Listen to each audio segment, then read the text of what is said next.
মির্চি নিবেদন, গল্প gold mine. গল্প গোল্ড মাইন। বইটির সত্ত্ব আনন্দ পাবলিশার্স প্রাইভেট লিমিটেড কর্তৃক সংরক্ষিত। মদ্যপান, ধূমপান ও মাদক সেবন স্বাস্থ্যের পক্ষে ক্ষতিকর। তুই যেমন বোকা তেমনি বেহায়া। নিজের মুখে মেয়ের বাপের কাছে বিয়ের কথা তুলতে তোর লজ্জা হলো না?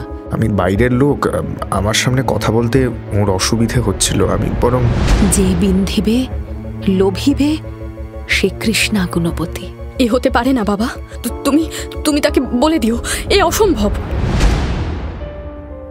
মণিমাণিক্যে ভরা বাংলা সাহিত্যের কিছু কালোজয়ী উপন্যাস ও গল্প দিয়ে সাজানো আমাদের এই মির্চি গল্প গোল্ড মাইন। শরদিন্দু বন্দ্যোপাধ্যায়, জন্ম 1899 সালের 30শে মার্চ। শরদিন্দু বন্দ্যোপাধ্যায়ের 125তম জন্মবার্ষিকী উপলক্ষে মির্চি গল্প গোল্ড মাইনে শুনুন বিষের ধোঁয়া।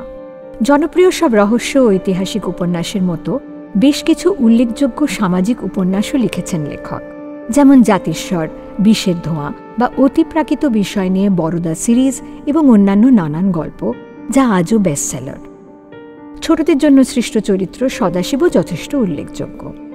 শরদিন্দু বন্দ্যোপাধ্যায় 1938 সালে বম্বে টকিজে চিত্রনাট্যকার রূপে কাজ শুরু করেন। বিষের ধোঁয়া উপন্যাস থেকে সিনেমাও তৈরি হয়েছে। শরদিন্দুবাবুর মৃত্যু হয় 22শে সেপ্টেম্বর 1970 সালে। আজকের গল্পটির নাট্যরূপ ও পরিচালনার দায়িত্বে শাওলি মজুমদার। প্রযোজনায় প্যাস্টেল এন্টারটেইনমেন্ট। শুরু হচ্ছে বিষের ধোঁয়া।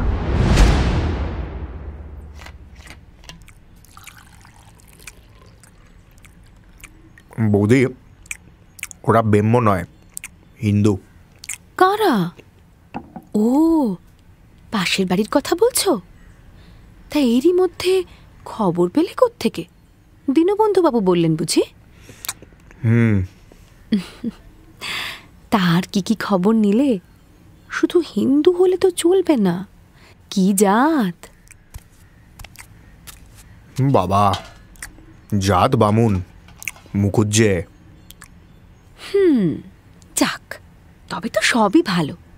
এখন আমি গিয়ে একবার দেখে শুনে এলেই হয়। মানেটা কি হলো? ওই দেখো, চোরের মন বোচকার দিকে। মানে আবার কি হবে?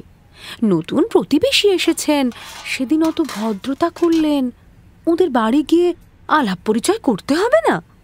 সেই কথাই তো বলছি, একদিন গিয়ে দেখাশোনা করে আসবো। কৈফিয়ত তো খুব একটা জোরালো শোনাচ্ছে না। কথার মধ্যে কি একটা ইশারা ছিল যেন। এবার সেটা সামলে নিলে কি ব্যাপার বলো তো? মোটেই না, কিছুই সামলে নিইনি। তোমার মনে সন্দেহ, তাই ও কথা বলছো। আর তোমার মনে সন্দেহের নামগন্ধ নেই, তাই তো?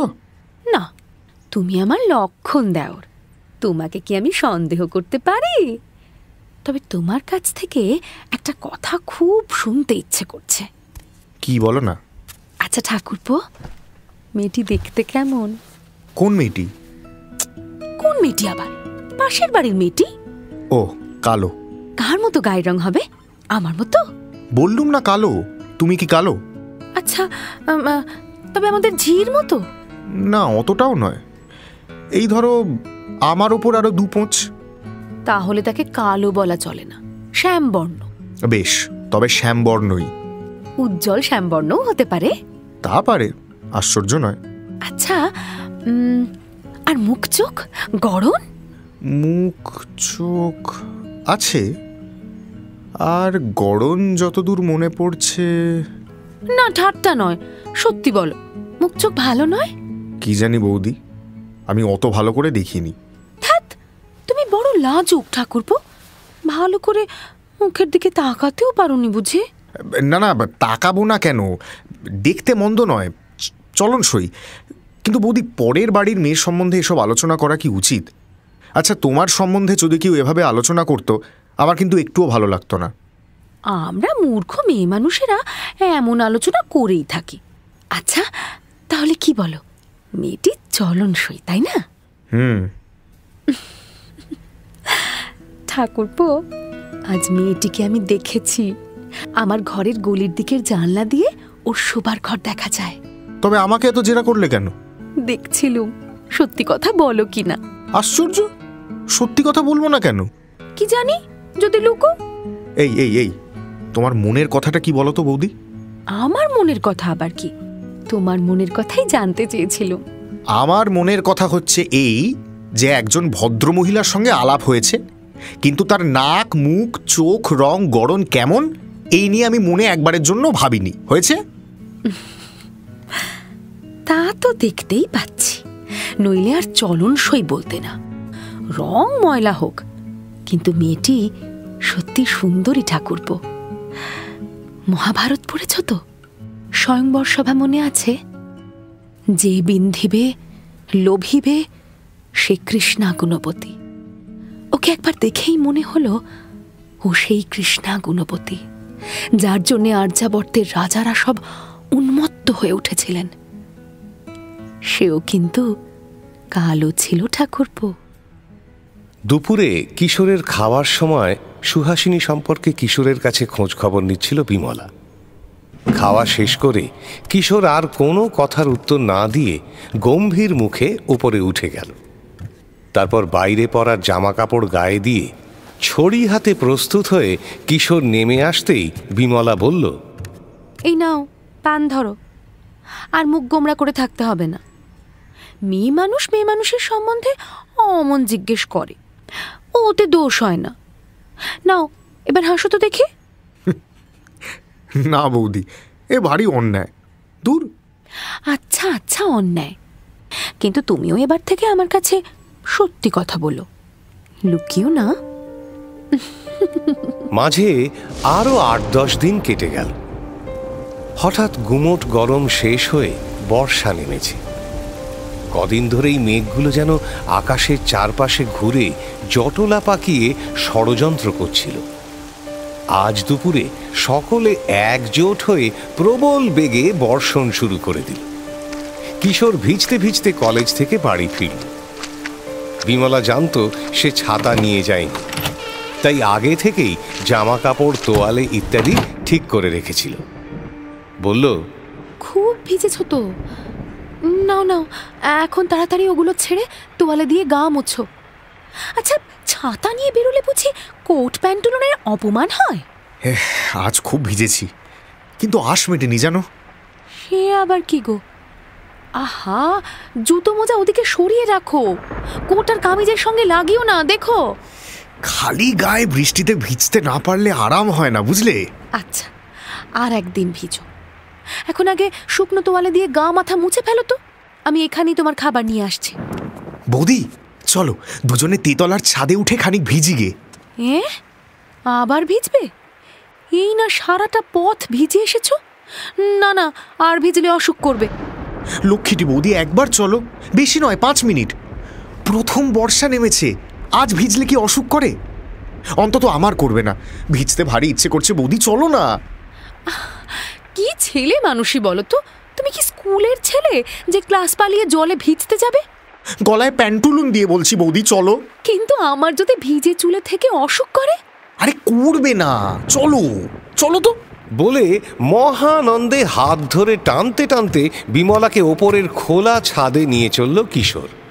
খালি গা, খালি পা, কেবল প্যান্ট পরা কিশোর বিমলাকে টেনে মুক্ত ছাদের বৃষ্টিধারার মধ্যে পদার্পণ করেই সোল্লাসে উচ্চ কণ্ঠে আরম্ভ করল, হা ওই আসে ওই অতি ভৈরব হরসে, জলসিঞ্চিত খিতে সৌরভ রভসে, ঘন গৌরবে নবযৌব। থামলে যে? কথাটা বলেই কিশোরের ত্রস্ত দৃষ্টি অনুসরণ করে বিমলা দেখল গলির অপর পারের একটি বাড়ির ছাদের ওপর দাঁড়িয়ে তাদেরই মতো সুহাসিনীও চুল খুলে দিয়ে আকাশের দিকে মুখ তুলে প্রথম বর্ষার জলধারা যেন তার সর্বাঙ্গ দিয়ে গ্রহণ করছে। কিশোরের কবিতা কানে যেতেই সুহাসিনী চমকে ফিরে তাকাল। কিছুক্ষণের জন্য কিশোর হতবুদ্ধি হয়ে গিয়েছিল, কিন্তু পরক্ষণেই একবার নিজের অর্ধনগ্ন মূর্তির দিকে তাকিয়েই সে বিমলাকে ছেড়ে ঊর্ধ্বশ্বাসে সিঁড়ি দিয়ে পালিয়ে গেল। বৌদি আমি চললুম। ইস, কি লজ্জার ব্যাপার। বিমলা নিজের ঘরে গিয়ে ভেজা থান ও সেমিজ বদলে এসে দেখল কিশোর শুকনো জামা কাপড় পরে আয়নার সামনে দাঁড়িয়ে চুল আঁচড়াচ্ছে। কি পালিয়ে এলে যে? এই দেখো বৌদি, আজ রাত্রিরে কিন্তু খিচুড়ি রাঁধতে হবে। মুসুর ডালের খিচুড়ি আর হাঁসের ডিম, আর কিছু নয়। আচ্ছা, খিচুড়ি না হয় হবে, কিন্তু এমন পড়ি কি মরি করে পালিয়ে এলে কেন সেটা তো আগে বলো। পালিয়ে আবার কখন এলাম? তোমার যেমন কথা, আমি তো আস্তে আস্তে নেমে এলাম। তাই বুঝি? ওর নাম বুঝি আস্তে আস্তে নেমে আসা? আমি ভাই সেটা বুঝতে পারিনি, মনে করেছিলাম বুঝি পালিয়ে এলে। আচ্ছা আচ্ছা, তুমি বলো বৌদি, লজ্জা হয় না? কি বেশে আমি ছিলুম বলো তো, শুধু একটা প্যান্ট। ছি ছি ছি ছি, ওই বেশে ভদ্রমহিলার কাছে ধরা পড়লে সংকোচ হয় না? কিন্তু আমিও তো একজন ভদ্রমহিলা, আমাকে দেখে তো একটুও লজ্জা হলো না। হাত ধরে টানতে টানতে নিয়ে গেলে। তুমি আবার ভদ্রমহিলা হতে গেলে কোন দুঃখে? তুমি তো বৌদি। বৌদি বুঝি ভদ্রমহিলা হতে নেই? না, বৌদি স্রেফ বৌদি। কিন্তু সত্যি কি আশ্চর্য বৌদি, তুমি আজ বললে বলে খেয়াল হলো, তোমার কাছে যে সংকোচ করে সম্ভ্রম করে চলা দরকার, এ কখনো আমার মনেই হয়নি। একদিনের জন্য ভাবিনি যে তুমি আমার পর, তোমার কাছ থেকে সন্তর্পণে নিজেকে ঢেকে রাখা উচিত। আচ্ছা, কেন এমন হলো বলো তো বৌদি? যেন আমি ভেবে চিন্তে কিছুই করিনি। আর তাই বা আশ্চর্য কেন? নিজের লোকের কাছে আবার লজ্জা সংকোচ কে করে? যারা পর, যাদের সঙ্গে শুধু মুখের আলাপ, তাদের জন্যই না ওই সব। তোমাকে তো প্রথম দিন থেকেই পর বলে মনে করতেই পারিনি। কি জানি কি করে মনে বসে গিয়েছিল যে তুমি আমার নিতান্ত নিজের। জানো, আমার নিজের বড় দিদি বা ছোট বোন নেই, মাকেও ভালো করে মনে পড়ে না। কিন্তু তাঁরা যদি থাকতেন, তাহলেও বোধহয় তাদের তোমার চেয়ে বেশি নিজের বলে মনে করতে পারতুম না বৌদি। ঠাকুরপো, লোক দেখানো কথা নয়, সত্যিই আমি তোমার দিদি, আমি তোমার ছোট বোন, তুমি আমার নিজের মার পেটের ভাই। উফ, তোমাকে না পেলে আমি যে কি করতুম। কথাটা বলে নিজেকে আর সংবরণ করতে না পেরে বিমলা আঁচলে চোখ ঢেকে দ্রুত পায়ে ঘর থেকে বেরিয়ে গেল। বিমলার মনের গভীর আবেগকে এমন করে নাড়া দিয়ে জাগিয়ে তোলার ইচ্ছে কিশোরের ছিল না, এবং কেন যে তার মতো স্বভাবত চাপা লোক এতগুলো মনের কথা ঝোঁকের মাথায় বলে ফেলল, তাও সে বুঝতে পারল না। শৈশব থেকেই নারীর স্নেহ ভালোবাসা পাওয়ার সুযোগ কিশোরের হয়নি, কিন্তু এত কাল এ অভাব সে ভালো করে অনুভব করতে পারত না। আজ তার প্রতি বিমলার এই বিপুল স্নেহের পরিচয় কিশোরের মনকে আবেগে ভাসিয়ে দিল। সে ভাবতে লাগল, বৌদিদি তাকে এত ভালোবাসেন, ঠিক নিজের ভাইয়ের মতো। সেও তো তাকে নিজের দিদির মতোই দেখে, কিন্তু তার মতো ভালোবাসতে সে পারবে না। সমস্ত মন প্রাণ ঢেলে এমন করে ভালোবাসা পুরুষ তো দূরের কথা, কয়জন স্ত্রীলোকই বা পারে? কি রূপে কি গুণে তার এই বৌদিদি একেবারে অদ্বিতীয়, কোথাও তাঁর দোষর নেই। একটা নিঃশ্বাস ফেলে মনে মনে আবারও সে ভাবল, কি স্ত্রী তীর্থতা হারিয়েছে। কিশোর বাবু, আজ আর কোথাও বেরোবেন নাকি? তার চেয়ে আসুন না, এইখানে বসেই গল্প সল্প করা যাক। কিশোরের চিন্তার জাল ছিন্ন হয়ে গেল। সে ঘাড় ফিরিয়ে দেখল বিনয় কৃষ্ণবাবু নিজের বাড়ির জানলায় দাঁড়িয়ে কথা বলছেন। এই কদিনের মধ্যে তাঁদের সাথে কিশোরের বেশ ঘনিষ্ঠতা হয়ে গিয়েছিল। বালকের মতো সরল বৃদ্ধটিকে সে মনে মনে বড় শ্রদ্ধা করতে আরম্ভ করেছিল। এতখানি পাণ্ডিত্যের সাথে এতটা ছেলে মানুষই কিশোরকে যেমন অবাক করেছিল, তেমনি ছোট বড় নির্বিশেষে সকলের সাথে তাঁর নিরহংকার সহজ ব্যবহার তাকে আকৃষ্টও করেছিল। সে হেসে বলল, যেতে পারি, কিন্তু আজকের দিনে গরম গরম মুড়ি চাল ভাজা খাওয়ানো চাই। এই দেখুন, এত বড় আশ্বাস কি আর আমি আপনাকে দিতে পারবো? আর দিলেও যদি কথা না রাখতে পারি? সংসারের ওই বিভাগটা তো আমার এলাকায় নয়, বাকি সব বিভাগ আমার এলাকায়। আচ্ছা দাঁড়ান, সুহাসকে জিজ্ঞেস করে দেখি। শেষে রোখের মাথায় কথা দিয়ে ফেলে অপদস্থ হব। উনি আসুন তো, তারপর দেখা যাবে। শুনতে পেলেন? এই রকম ভাষা ভাষা অনিশ্চিতের উপর নির্ভর করে যদি আসতে রাজি থাকেন তাহলে আসুন। আচ্ছা বেশ, ওতেই হবে ক্ষণ। বলে কিশোর নেমে গেল। কিশোরের জুতোর শব্দ শুনে বিমলা রান্নাঘর থেকে ডেকে বলল, ঠাকুরপো, খাবার খেয়ে বেরো। বৌদি, বিনয়বাবুর কাছ থেকে এইমাত্র নিমন্ত্রণ পেলুম, এখন আর কিছু খাবো না, বুঝলে? চলি। বিনয়বাবু ড্রয়িং রুমে বসে তার সাথে এ কথা সে কথা আলাপ করতে করতে মিনিট 15 কাটার পর থালার ওপর এক রাশ চিড়ে ভাজা, মারোয়াড়ির দোকানের ডালমুট ও পাঁপড় ভাজা নিয়ে সুহাসিনী প্রবেশ করল। টেবিলের ওপর রেখে বলল, আপনার ফরমাস মতো হলো না, কিন্তু ঘরে আর কিছু ছিল না। একেই বলে পিপাসিত হয়ে চাহিলাম বাড়ি, এনে দিল মকরন্দ। কোথায় চেয়েছিল মুড়ি চাল ভাজা, এলো কিনা পাঁপড় ভাজা ডালমুট। কিন্তু এই একটা পাত্র থেকেই সকলে নেব তো? বাবা তো খাবেন না, ওর সহ্য হয় না। তবে কি আমি একাই এতগুলো খাবো? আমার শরীরের আয়তন আরেকটু বড় হলে কি আপনি আমাকে রাক্ষস মনে করতেন? আমি কি ফাঁপা? আরে না না, আপনি আরম্ভ করুন না। খেতে না পারেন পড়ে থাকবে। বেশ, কিন্তু নষ্ট হলে দোষ দেবেন না, আগেই বলে দিচ্ছি। আপনি বোধহয় চা খান, কিন্তু ওই জিনিসটা দিতে পারলাম না। আসলে আমরা কেউ চা খাই না। আমিও না, ওটা কোনো কালেই বরদাস্ত হয় না। যাক, নিশ্চিন্ত হওয়া গেল। কিন্তু বাবা যে কি করেন। কেন, আমি আবার কি করলাম? যাক, জলটা থেমেছে দেখছি। পুরো 4 ঘন্টা একদমে বৃষ্টি হলো। হ্যাঁ, এই বৃষ্টিটা দরকার ছিল, গরম যেন আর সহ্য হচ্ছিল না। দেখো, আমাদের দেশে এই বর্ষা আসাটা একটা অদ্ভুত জিনিস, অন্য কোথাও এমনটি পাবে না। সেই প্রাচীন কাল থেকে কত কবি না এর কথা লিখে গেছেন, কিন্তু আজও তার শেষ হয়নি। সংস্কৃত সাহিত্যের সঙ্গে আমার ভালো পরিচয় নেই, কিন্তু যেটুকু আছে তা থেকে বুঝতে পারি যে আর সব কিছুর মধ্যে বর্ষা ঋতুই 14 আনা স্থান জুড়ে আছে। সেকালের কবিরা যেন অন্য সব ঋতুকে ছেড়ে বর্ষাকেই বেশি করে বুকে টেনে নিয়েছিলেন। অবশ্য শুধু সেকালের কবি বা বলি কেন, একালের রবীন্দ্রনাথের কথাই ধরো, তার গানে কি বর্ষার সুরই বেশি করে বাজেনি? রবীন্দ্রনাথকে একেলে কবি বলবেন না, আমাদের দেশের তরুণরা তাহলে ভয়ঙ্কর চটে যাবে। সে কি, কেন চটে যাবেন কেন? ওর মধ্যে কোনো কেন নেই, চটে যাওয়াই তাদের স্বভাব। না না না না, ও হতেই পারে না কিশোরবাবু।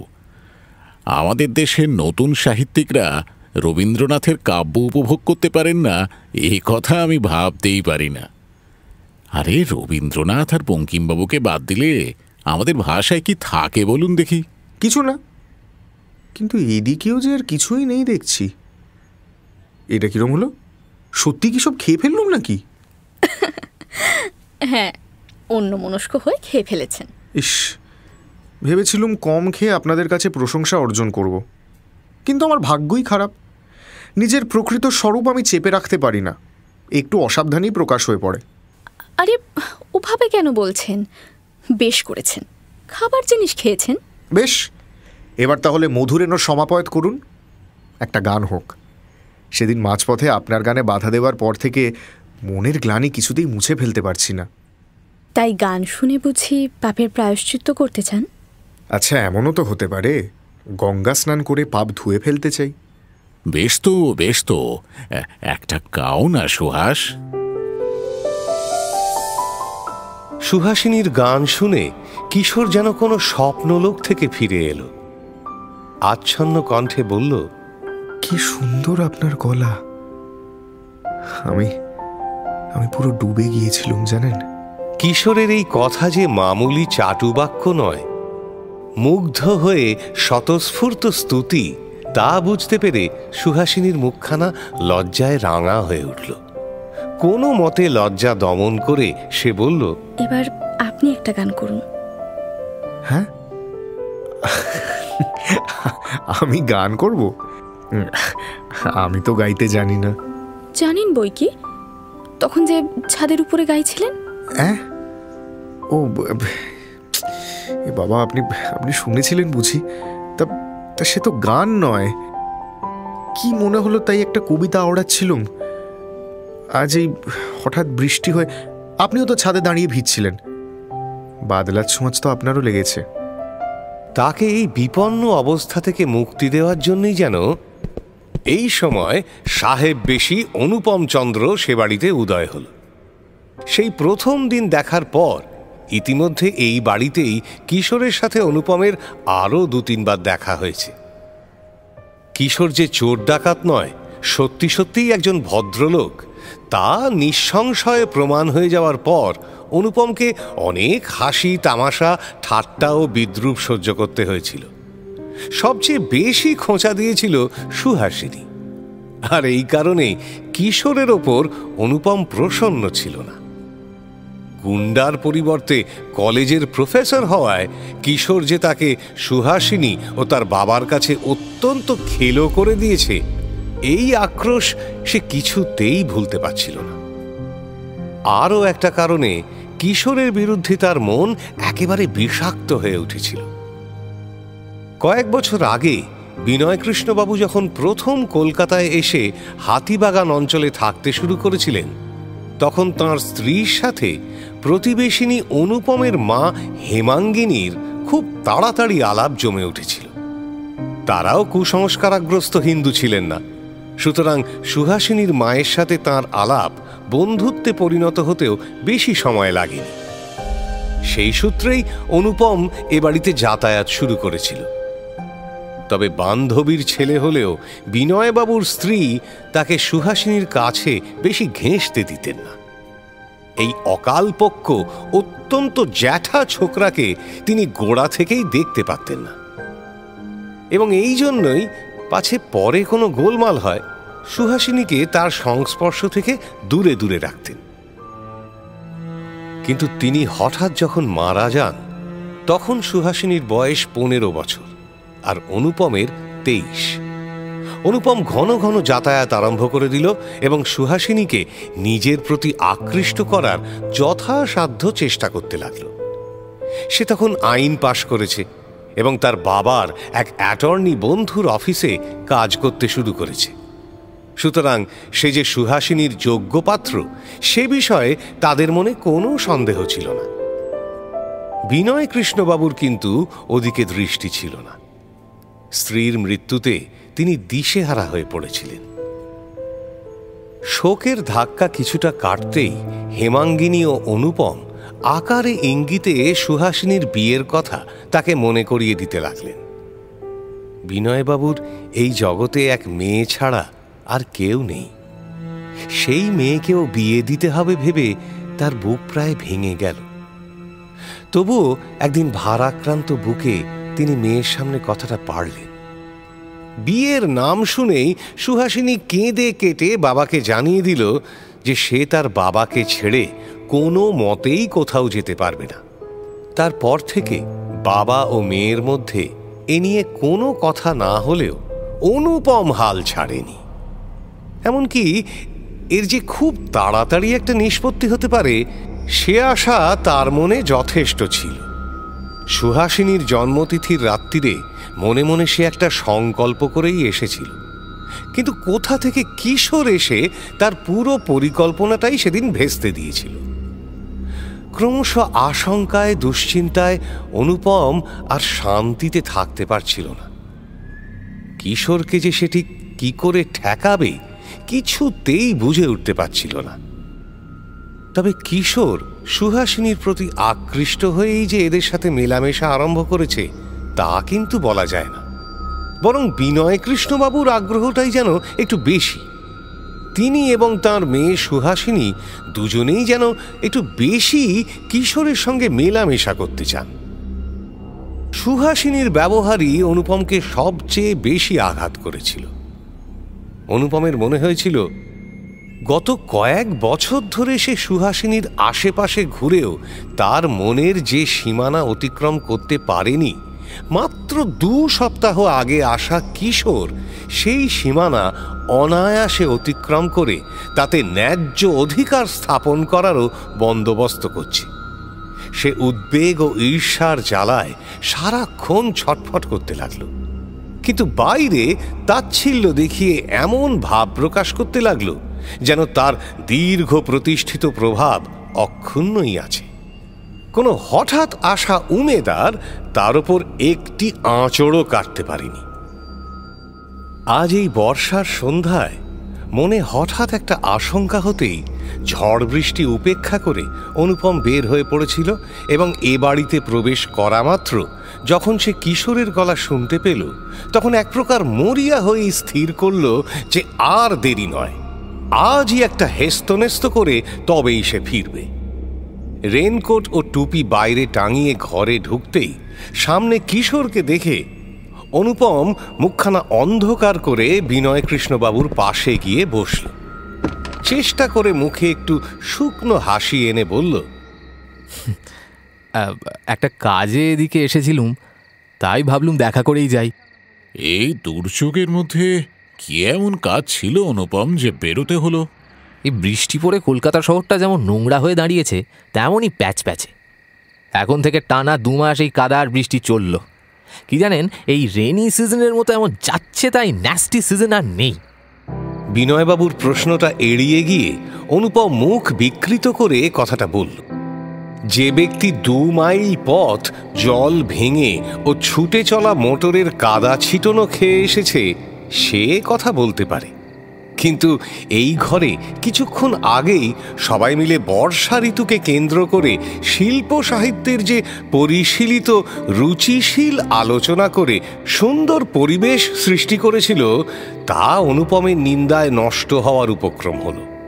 পলকের জন্য কিশোর ও সুহাসিনীর চোখাচোখি হলো, কিন্তু দুজনেই সঙ্গে সঙ্গে যেন পরস্পরের মনের ভাব বুঝে একটু লজ্জা পেয়েই দৃষ্টি সরিয়ে নিল।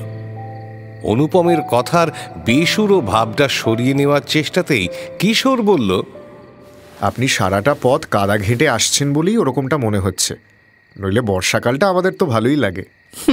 সিলি সেন্টিমেন্ট, ওসব স্কুল মাস্টারই ঢং। তা হবে, এখানে কিন্তু স্কুল মাস্টাররাই দলে ভারী। সে যাক, কিন্তু কাজের লোক হওয়ার কত বিপদ দেখুন। আপনাকে এই দুর্যোগ মাথায় করে বেরোতে হয়েছে, আর আমরা বেকার লোক কেমন আরামে বসে বসে গল্প করছি। তাই তো দেখছি সন্ধেটা আজকাল আপনার মন্দ কাটছে না। হ্যাঁ, তা বলতে নেই, একরকম ভালোই কাটছে। অন্তত উদরের দিক দিয়ে আমার অনুযোগ করবার কিচ্ছু নেই। তা তো বটেই, ভদ্র সমাজে মেশবার সুযোগটা ঘাড়ে চেপে আদায় করে নিচ্ছেন, চক্ষু লজ্জার বালাই নেই। চক্ষু লজ্জা থাকলেই ঠকতে হয় অনুপমবাবু। আর ভদ্র সমাজে মিশবার সুযোগ পেয়েও যদি ছেড়ে দিই, তাহলে আমার মতো অভাগা আর কে আছে বলুন? অনুপমের রূঢ়ভাবে বলা কথাটা গায়ে না মেখেই কিশোর বলল। অনুপম বোধহয় এত রূঢ়ভাবে কথাটা বলে ফেলে নিজেও একটু আড়ষ্ট হয়ে গিয়েছিল, তাই কথাটা লঘু করার চেষ্টা করেই হয়তো একটা কাষ্ঠ হাসি হেসেছিল, কিন্তু পারেনি। তবে সুহাসিনী অত্যন্ত বিস্মিত হয়ে ও রেগে অনুপমের দিকে পেছন ঘুরে বসতেই সুহাসিনীর চৌকিখানা ঠিক কিশোরের মুখোমুখি হয়ে পড়েছিল। সুহাসিনী তার দিকে ঝুঁকে বসে তার সঙ্গে কথা বলতে শুরু করল। আমাদের যে কথা হচ্ছিল তাই হোক।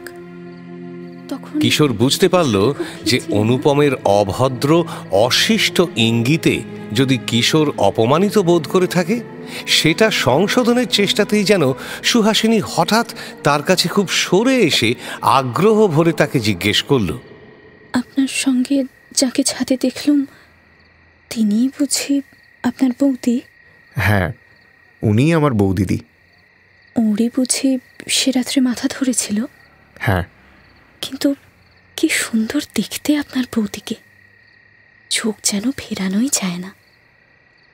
আজ কতটুকুর জন্যই বা দেখেছি, কিন্তু মনে হচ্ছে ওর মতো সুন্দরী আর কোথাও দেখিনি। আপনি যথার্থ বলেছেন। আমার বৌদিদির মতো সুন্দরী সত্যিই বড় একটা দেখা যায় না। বয়স তো বেশি হয়নি, কতদিন ওর এরকম হয়েছে? এরকম মানে? ও বৈধব্য, তা 6 মাস হয়ে গেল। ওর স্বামী কি আপনার নিজের দাদা ছিলেন? তার চেয়েও বোধহয় বেশি নিজের ছিলেন। কথাটা ঠিক বুঝতে না পারলেও এই প্রসঙ্গ নিয়ে সুহাসিনী আর প্রশ্ন করতে পারল না। কিশোরের পারিবারিক জীবন সম্বন্ধে আরও অনেক কথা জানার জন্য তার মন উৎসুক হয়ে উঠছিল, কিন্তু জিজ্ঞাসা করা ঠিক হবে না বলে সেগুলো মনেই চেপে রাখল। ঘরের অপর প্রান্ত থেকে অনুপম ওদের নিচু স্বরে কথাবার্তা কিছুই শুনতে পাচ্ছিল না। উপরন্তু কি একটা কথা বিনয়কৃষ্ণবাবু তার কানের কাছে অনবরত বলে চলেছিলেন। অনুপম মাঝে মাঝে তার সংক্ষিপ্ত জবাব দিচ্ছিল বটে, কিন্তু তার মন আর চোখ পড়েছিল সুহাসিনীদের দিকে। একসময় আর থাকতে না পেরে সে হঠাৎ উঠে দাঁড়িয়ে সুহাসিনীকে লক্ষ্য করে বলল, তোমার সঙ্গে দু একটা কথা বলতে চাই। অনুপমের কথার মধ্যে কোথাও একটা আদেশের ভাব ছিল। ঘাড় ফিরিয়ে সুহাসিনী যখন বুঝতে পারল কথাগুলো তাকে উদ্দেশ্য করেই বলা হয়েছে, মুহূর্তের মধ্যে তার মুখ কঠিন হয়ে উঠল। এই হাসি খুশি মেয়েটি যে প্রয়োজন হলে পাথরের মতো কঠিনও হতে পারে, আজ তা প্রথম লক্ষ্য করে কিশোর মনে মনে যেমন আশ্চর্য হয়ে গেল, তেমনি একটু পরিতৃপ্তিও অনুভব করতে লাগল। তার মনে হলো নারী চরিত্রের এক অপূর্ব বিকাশ সে যেন আর চোখের সামনে দেখল। সুহাসিনীকে আগের মতোই স্থির হয়ে বসে থাকতে দেখে অনুপম আবার বলল, কি হলো, শুনতে পাচ্ছ না? একবার এই ঘরে এসো। আপনি কি বলতে চান এ ঘরেই বলুন, আমি শুনছি। যাবে না? না। অনুপমের মুখ দেখে মনে হলো সে বুঝি এবার বারুদের মতো ফেটে পড়বে। সুহাসিনী তা গ্রাহ্য না করে মুখ ফিরিয়ে বসেই রইল।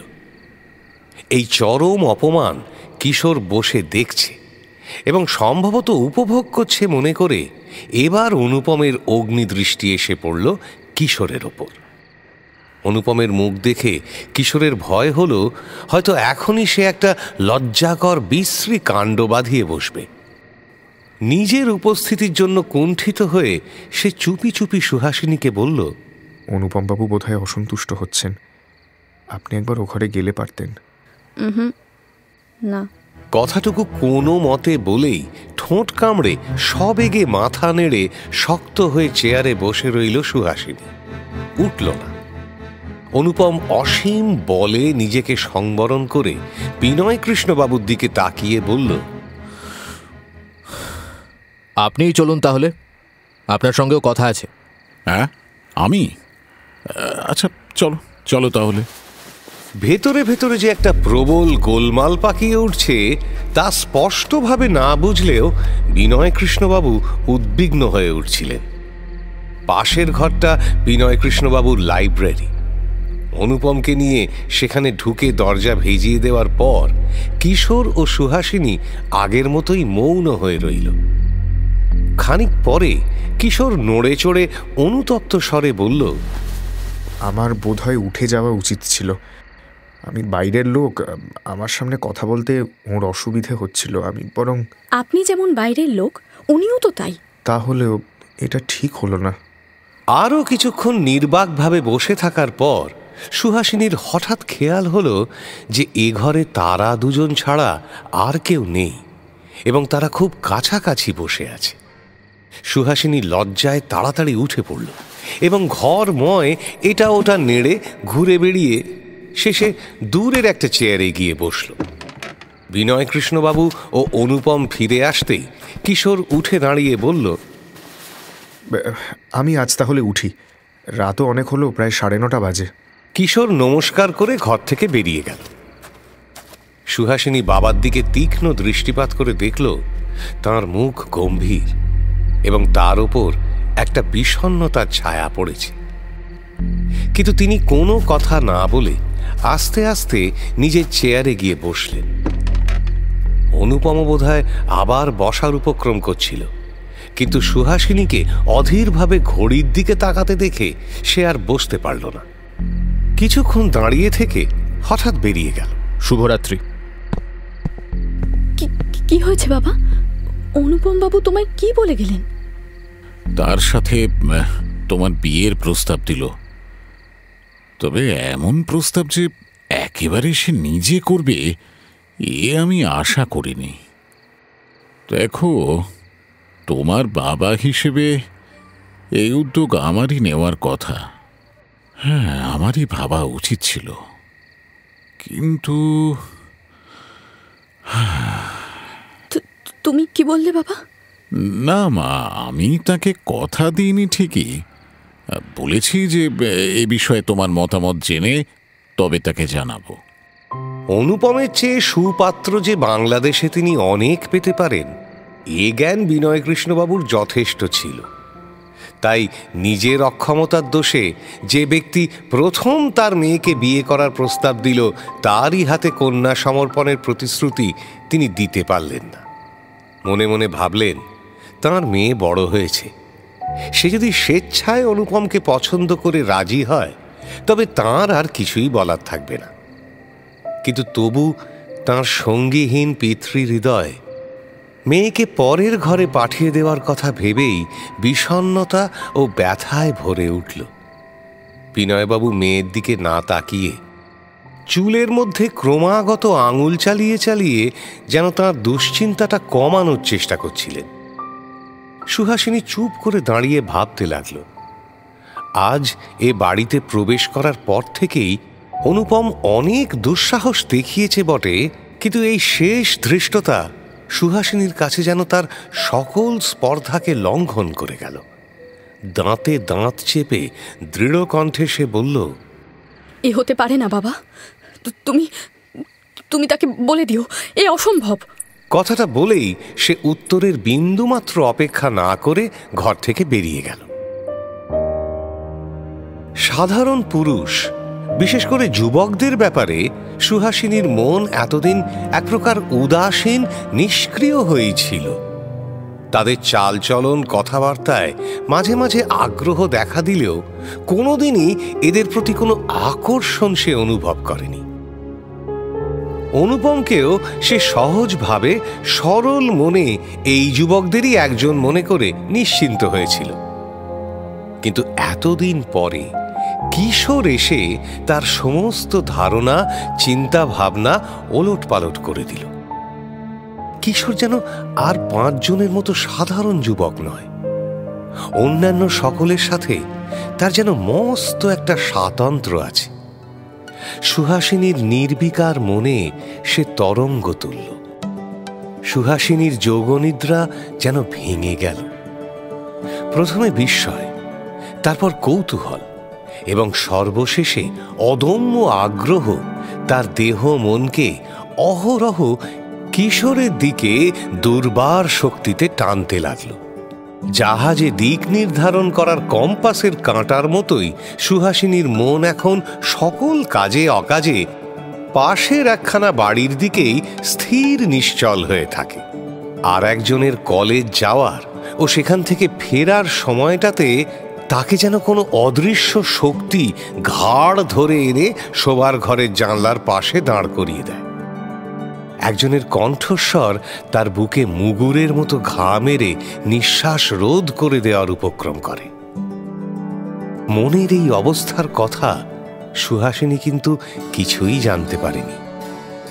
অপরূপ অনুভূতির আনন্দেই সে বিভোর হয়েছিল।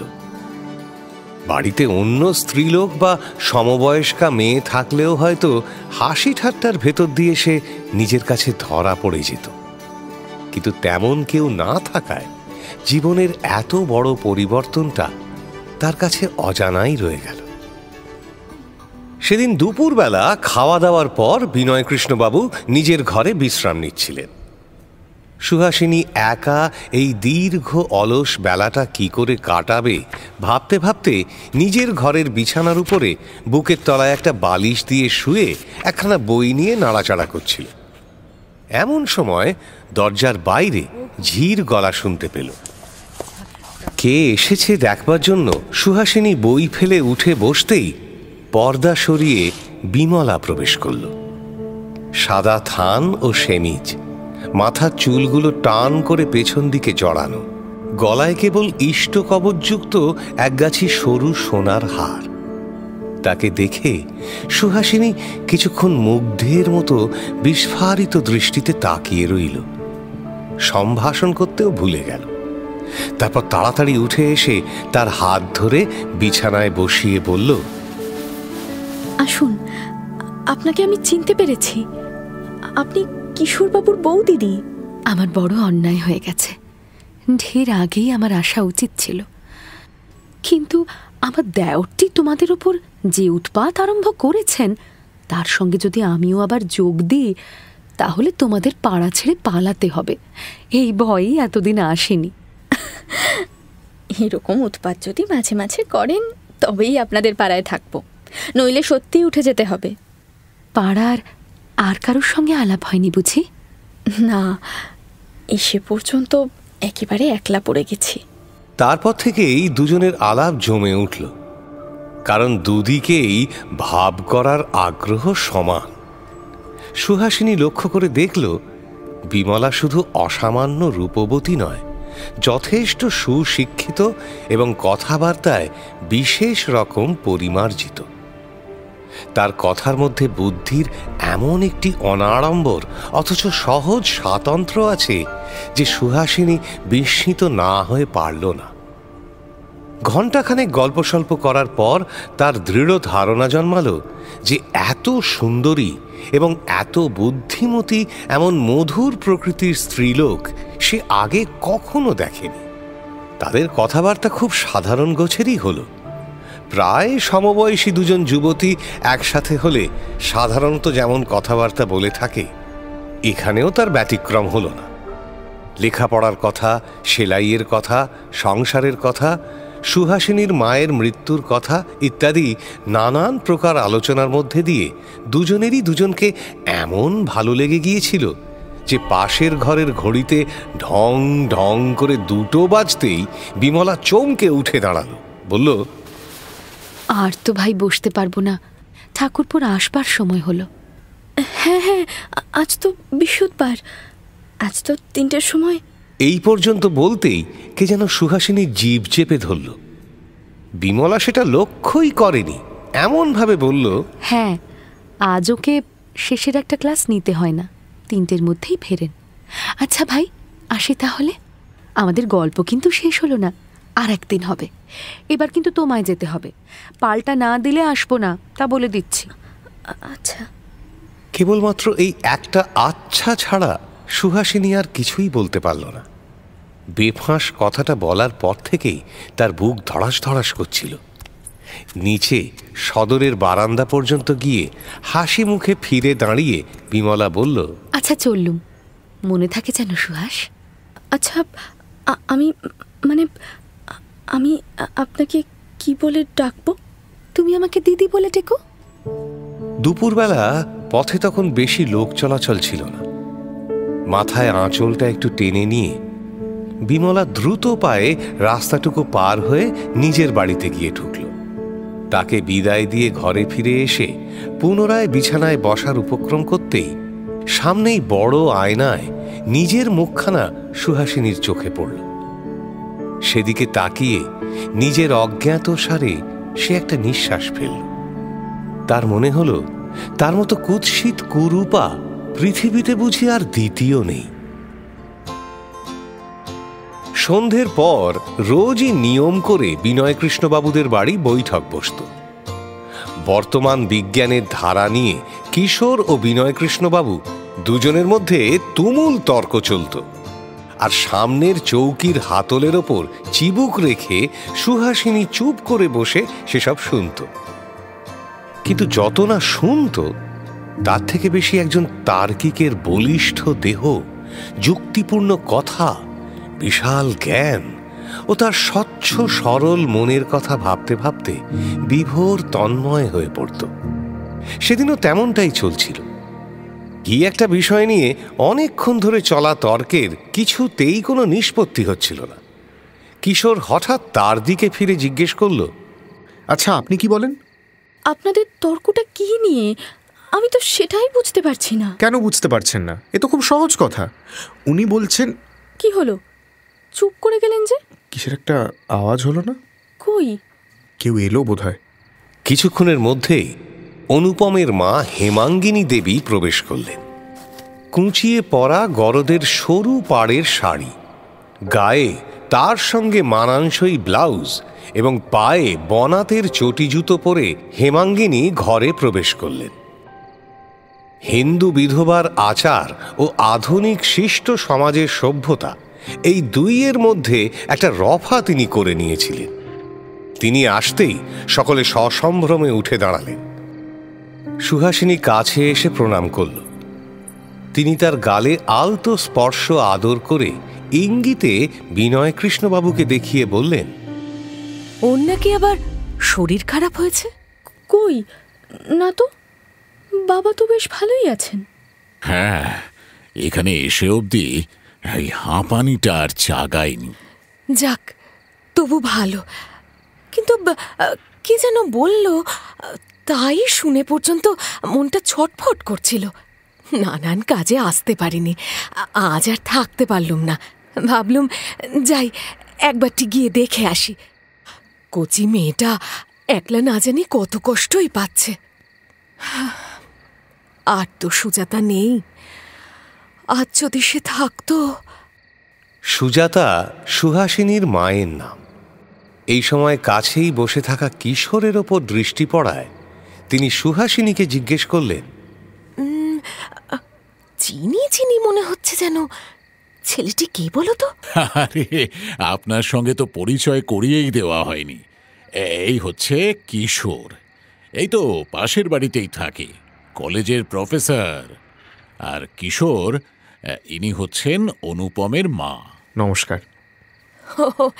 আপনি কিশোরবাবু? সেদিন রাত্রে মিছিমিছি কি ভয়টাই আমরা পেয়েছিলুম। অনুপমের মুখে আপনার সব কথা শুনেছি, বড় খুশি হলাম। কিশোর চুপ করে রইল, কিন্তু তার মনটা হঠাৎ কেমন খারাপ হয়ে গেল। প্রথম দর্শনেই কারো সম্বন্ধে কোনো প্রকার ধারণা করে নেওয়া অনুচিত, কিন্তু এই স্ত্রীলোকটির গোঁপ কামানো পুরুষের মতো মুখ ও উগ্র হাসি তার আদৌ ভালো লাগলো না। মন মরা হয়ে সে ভাবতে লাগল, এর সাথে পরিচয় হওয়ার সুযোগ না হলেই বোধহয় ভালো হতো।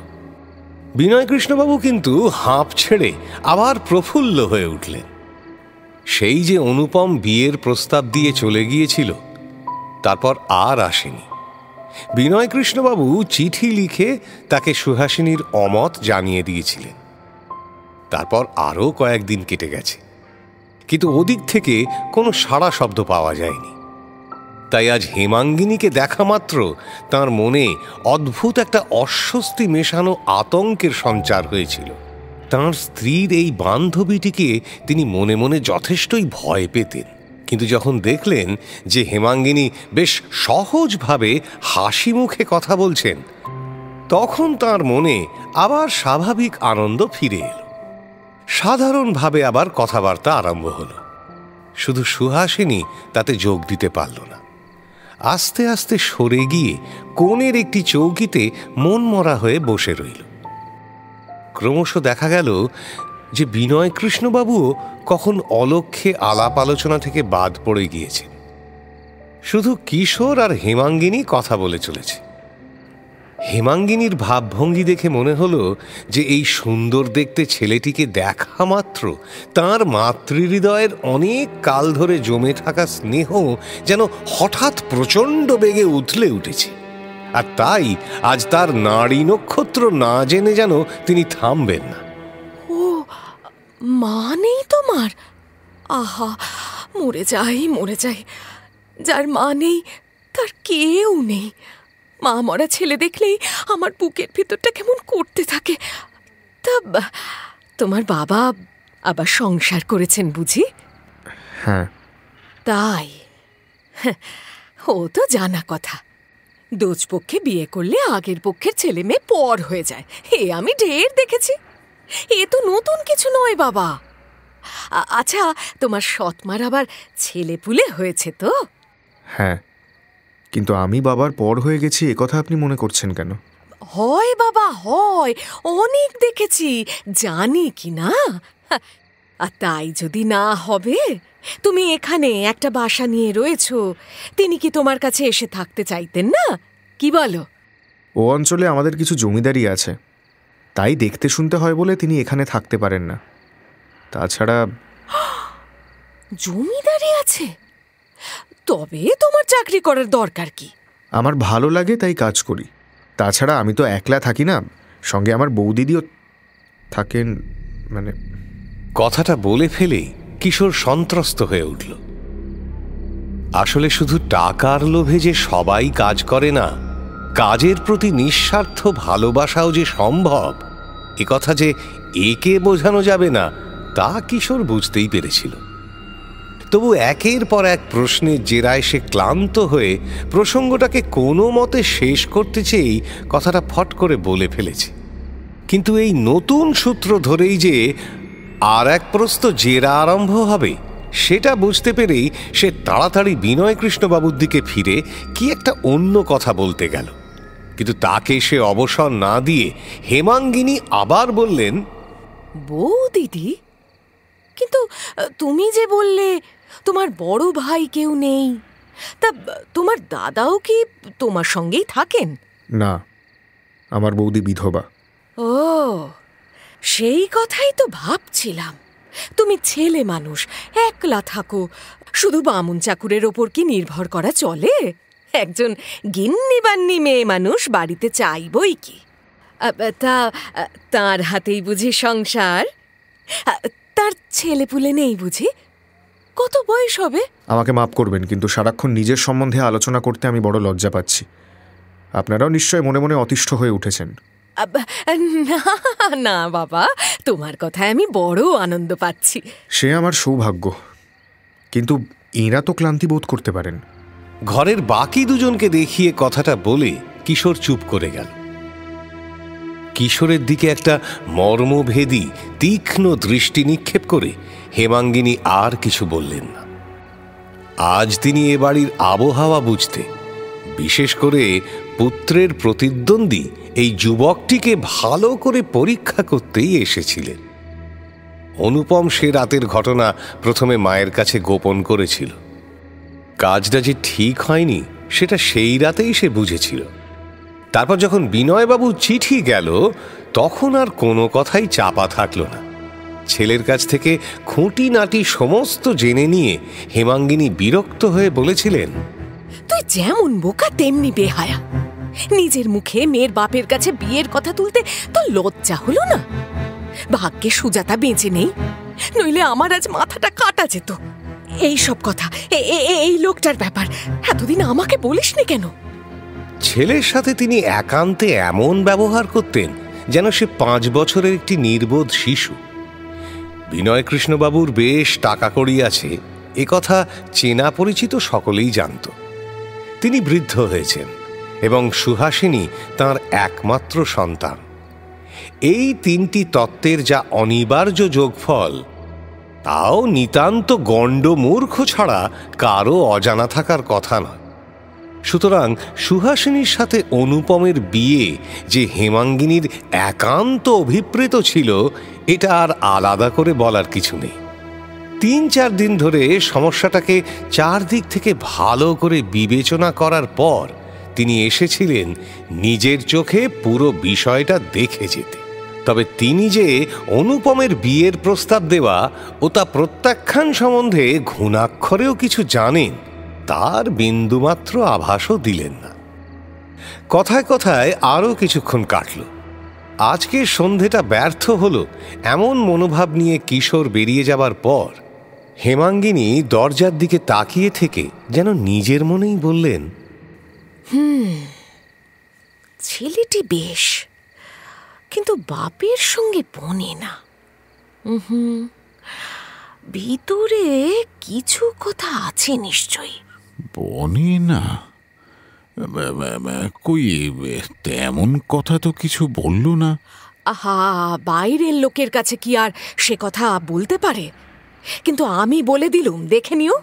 এইরকম ভদ্রভাবে কিশোরের যতটা অনিষ্ট করা যেতে পারে তা করে বাবার স্বাস্থ্য সম্বন্ধে সুহাসিনীকে খুব সাবধান করে দিয়ে এবং খুব তাড়াতাড়ি আবারও আসবেন এই আশ্বাস দিয়ে তিনি বেরিয়ে গেলেন।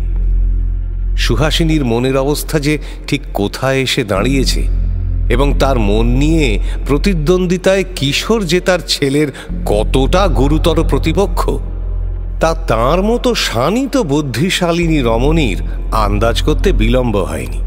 গাড়ি চড়ে যেতে যেতে এই কথাটাই ভ্রুকুচকে ভাবতে ভাবতে হেমাঙ্গিনী চললেন তাঁর বাড়ির দিকে।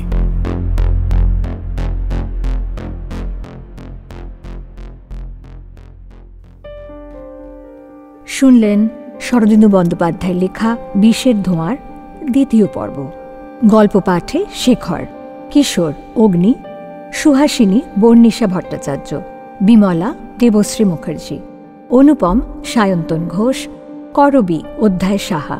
অন্যান্য চরিত্রে সোমক রায়, আকাশ পাত্র, জৈত্রী ব্যানার্জি, সঞ্জয় দত্ত, স্নেহাত্রী শেখর দাস এবং ইন্দ্রাণী।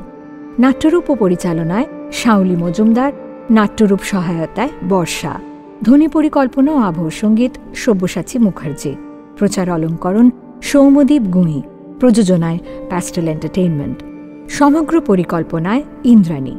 মির্চি গল্প গোল্ডমাইন আপনার জন্য exclusively Mirchi Bangla YouTube channel এবং গানা অ্যাপে। তৃতীয় পর্বে শুনুন। আমার মৃত্যুর পর আমার বিষয় সম্পত্তিতে তোমার কোনো দাবি রইল না জানবে। কে উনি হাসিদি, তুমি চেনো? আরে আমি তো আজ বড় ভয় পেয়ে গেছি, কখনো তো এমন হয় না। সোজা কথাকে এত ঘুরিয়ে বলবার প্রয়োজন কি তা তো বুঝছি না। আমি স্পষ্ট কথা শুনতে ভালোবাসি।